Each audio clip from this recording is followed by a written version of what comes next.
I didn't know I loved pre-war Astons until I read the article in Octane back in February last year. What attracted me to 402 in particular was the whole thing about conserving it really got my interest going.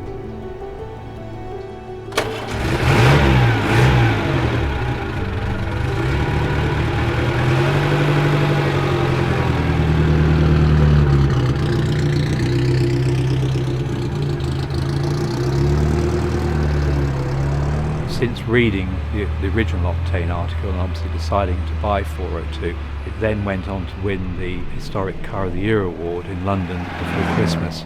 So to be involved in the final photo shoot, to bring it to its full circle, is just an amazing experience.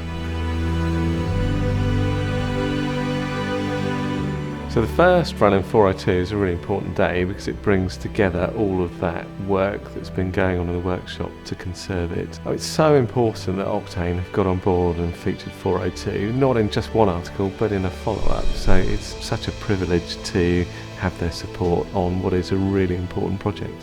I have been exceedingly impressed by the way Ecurie Bertelli carried out the conservation, the level of service they've given and the level of workmanship they've done on the car has just been astounding.